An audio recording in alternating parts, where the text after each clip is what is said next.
Coming to paperback and e-readers, John Haynes, Godbreaker. The man who rules the world takes on the Asgardian god of thunder in this action-packed, all-new John Haynes series adventure.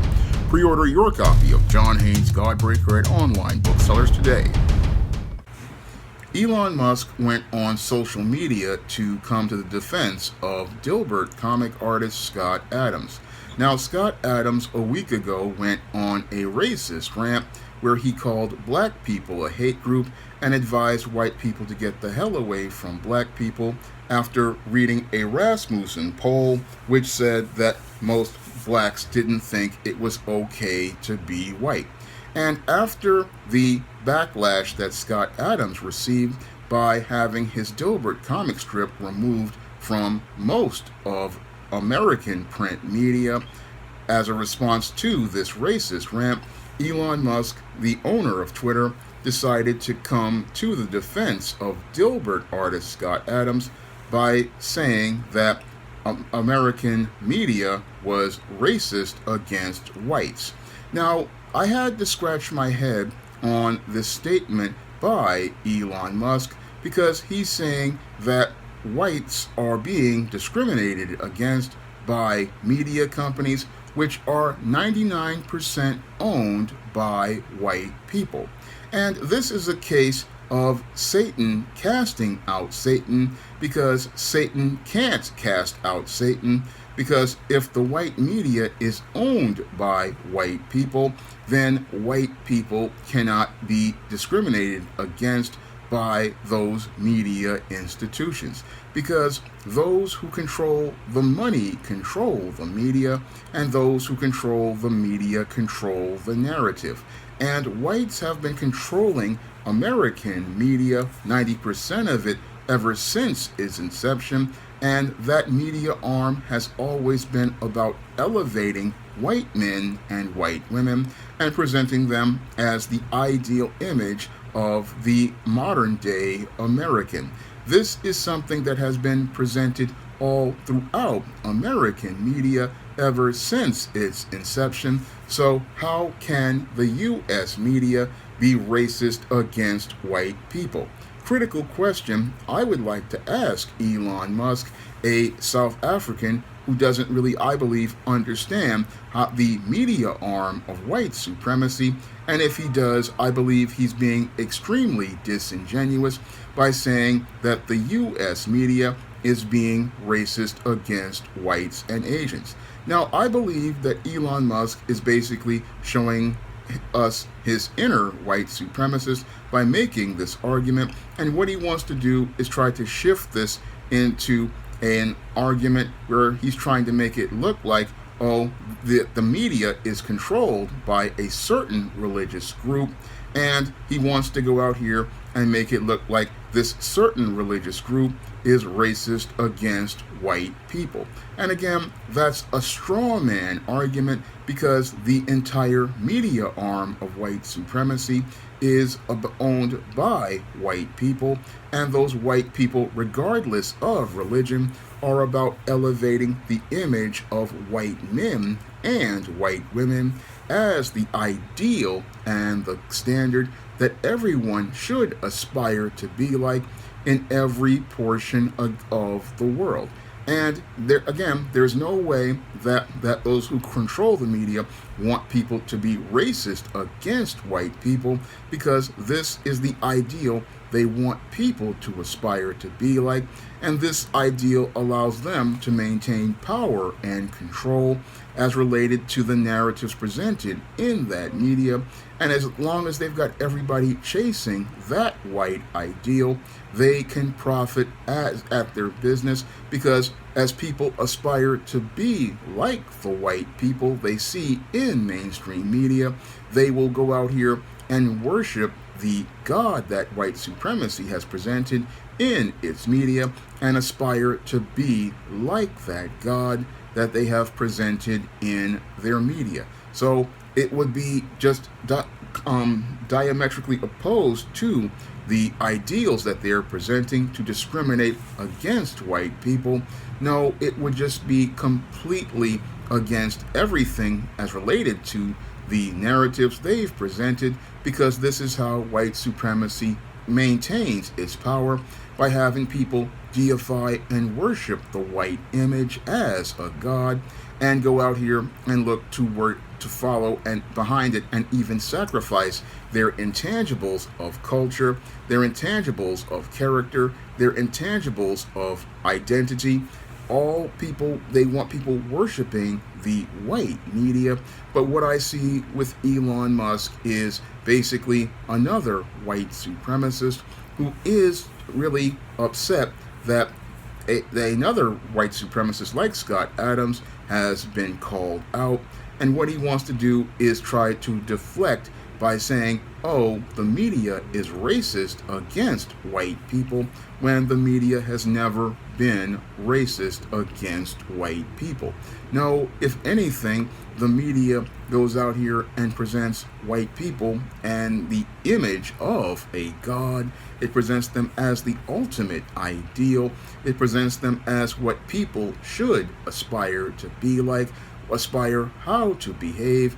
And what really upsets men like Elon Musk and Scott Adams is that the fact that they cannot go out here and present themselves as white saviors. And this is the thing that got Scott Adams extremely upset, because he was coming from a paternalistic perspective, and he just got upset because all the good Negras were not going out here and following him.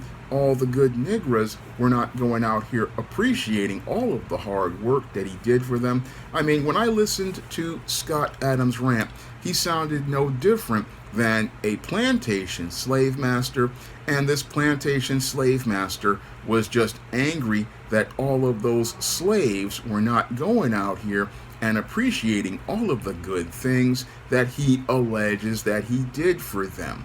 And that's where Scott Adams was extremely twisted. I mean, he's sitting there thinking, oh, I did all this help for black people. But like Professor Black Truth just pointed out in his video, I mean, we never saw a black character in his Dilbert comic strip. We never saw him, as I see it from my years in being in the entertainment medium and studying it, we never saw Scott Adams ever really give another brother or comic creator a hand. We never saw him go out here and put in a word for another black person. But he wants to sit there and say, oh, the black people are a hate group. No, black people are not a hate group. This is some of the new language that these white supremacists want to push in their narratives, and the narratives that white supremacists like Scott Adams want to push is that black people are a so-called hate group. They want to make this a part of their lexicon. Oh, they're a hate group, when black people are not a hate group. We are a major part of this country. We were the people who built this country, and we are people who basically all we want really is our constitutional rights that were guaranteed to us under the 13th and 14th Amendment. We want to be ability to get fair compensation as related to the taxes we pay into this economy for our schools, for our roads, for our libraries, and for an equal access to government jobs. We want all those opportunities, but you have guys like Scott Adams acting like, oh, black people are a hate group. White people need to get away from them. They are destroying the quality of life in neighborhoods. When you really look at this whole argument, again, this is just a straw man argument of narratives created by white supremacists who don't really want to take a look at themselves for the sad state of affairs that their parts of the country are in. What they want to do is say it was Tyrone and Pookie who are doing a lot of the damage to neighborhoods, like what Scott Adams was trying to imply. But he don't want to talk about the meth heads. He don't want to talk about the guys who are into the weed and selling the dope in his neighborhood, because there are people in areas like Long Island where they're dealing with meth and the fentanyl, And you don't want to talk about that because what they want to do is say black people are the scapegoat for all of the problems, but they don't want to take responsibility for their problems. And again, he wants to say white people need to move away when white folks have moved away back in the 60s when there was white flight. And you have Elon Musk trying to defend this white supremacist, as I see it, Scott Adams. And as he's looking to defend him, he's looking to try to say, oh, it's the media that is racist against white people. No, the media has been white supremacist ever since its inception. And even in these days of the so-called social justice media, which is about promoting diversity passively, we still have anti-black racism because the entire platform of white media would not be prosperous without anti-black racism at its core, because they need anti-black racism to promote the ideal of white supremacy. They need anti-black racism to create black people to be the image of what not to be like, to be the image of what is considered to be the bottom of the racial social hierarchy, to be the image of what a person should never aspire to be like. They have gone out with their media and demonized the image of black people, and they do this in all of their different forms of media, from the minstrels that came out in the 1800s at the peak of slavery, to the caricatures of that minstrel image, which are the brute, the mammy, the sapphire, and the coon. All of these images are designed to put black people at the bottom of the social ladder of what not to be like, and this is what's presented in much of the white media. Meanwhile, they present whites as the paragon of who to be, and then in between they try to shoehorn a bunch of other stereotypes featuring other minorities, but the foundation of this media is anti-black racism, because you can't sell the ideal of whiteness without demonizing black, because when you demonize black and you elevate white to a high level, this is what makes white media what everybody wants to aspire to be like.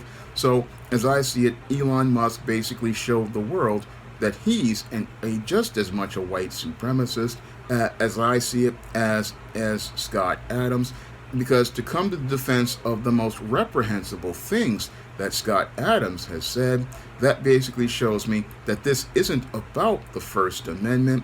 No, this is just about an anti-black racist defending another anti-black racist.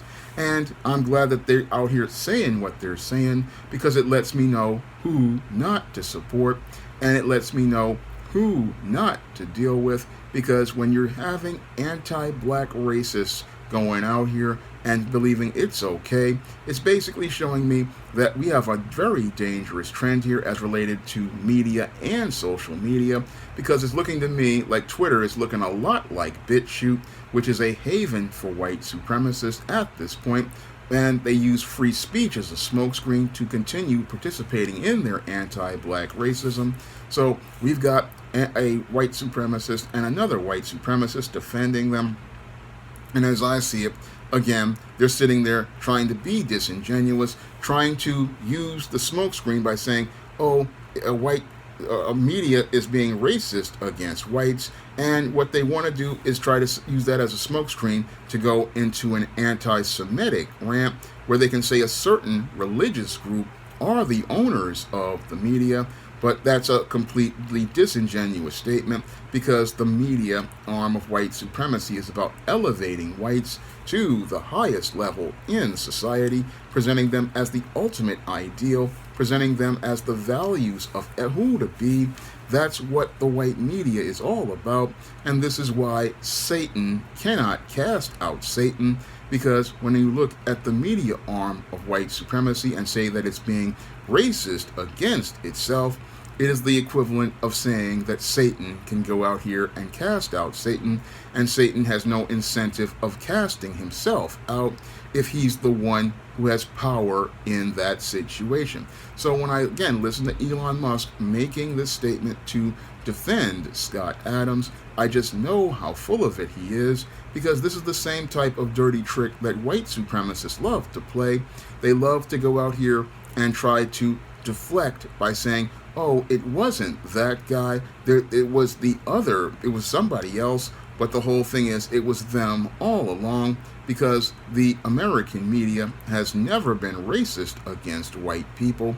No, you might have little pockets of social justice warriors participating in a disingenuous image of so-called diversity, but that's passive-aggressive, because passively they may go out here and promote diversity, but once you start deconstructing those images, you start to see the anti-black racism behind them, and you start to see an elevation of a white woman and not a white man. So there is still white supremacy going on, and again, the ideal is still white, and there are still white people in power, and again, those whites are in power whether they be a white man or a white woman. And the whole thing is, you have these racists looking to try to play these little disingenuous games, and you have Elon Musk trying to provide smoke and cover for Scott Adams, showing us that it doesn't matter whether it's left or right or up or down. The media arm of white supremacy was always trying to be slick, and again, trying to defend itself from being called out and being shown the truth about itself, because the whole truth is that the institution of white supremacy, again, is about promoting anti-black racism. And when you have somebody like Elon Musk defending Scott Adams, it's just showing us who the real racists are in the room. Now, if you want to pick up some of my positive black fiction on the SJS Direct imprint, like the ISIS series, the E-Steam series, the John Haynes series, and the books of the Spinsterella trilogy, you can find all those books on Amazon.com in paperback and Kindle format. You can also find them at other online booksellers like Smashwords, the iBookstore, and Google Play. And if you want to help continue to support the channel and help me be able to put on more videos like this, you can donate to my Patreon, my PayPal, or my Cash App by clicking the links in the description box. That's all I have to say for this video. You can comment, rate, and subscribe. Now available on Lulu, John Haynes at Death's Door. The man who rules the world takes on the Greek god of death in this action-packed, all-new John Haynes comic book.